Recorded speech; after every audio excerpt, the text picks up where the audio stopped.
নারীরা কি নিয়ে মত্ত, নিজেদের সৌন্দর্য প্রদর্শন, যুবকের সাথে রাত কাটানো, যৌবনকে উপভোগ করা, উম্মতে মুহাম্মদী, উম্মতে মুসলিমার নারী। আরে তোমরা শোনো, রাসূলুল্লাহ সাল্লাল্লাহু আলাইহি সাল্লামের স্ত্রী আমাদের আম্মা জান আয়েশা রাদিয়াল্লাহু আনহা বলেন যে যখন আমার ঘরে আমার রাসূল, আমার স্বামী আল্লাহ রাসূলের কবর ছিল, আমার পিতা আবু বকরের কবর ছিল, আমি পোশাক যতটুকু খুললেই নয় অতটুকু খুলতাম। যেদিন আমার ঘরে ওমর ফারুকের কবর দেয়া হয়েছে, এরপর থেকে এই ঘরেও আমি কোনো পর্দা লঙ্ঘন করিনি, কারণ এইখানে ওমর ফারুকের কবর আছে।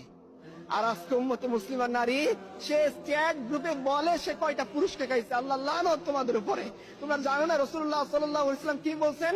তিনি বলছেন এমন একদল নারী আসবে যাদেরকে আমি দেখিনি, তারা পোশাক পরা সত্ত্বেও উলঙ্গ থাকবে, তারা জান্নাতে যাবে না, জান্নাতের ঘ্রাণও পাবে না।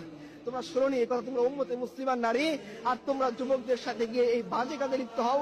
তোমরা ভ্যালেন্টাইন্স ডে উৎপন্ন করো, তোমাদের দেখে তো শয়তানও হাসে। তোমরা কি ধরনের সংস্কৃতি বেছে নিয়েছো? তোমরা আম্মা জান আয়েশা খাদিজার কালচার তোমাদের মনে নেই?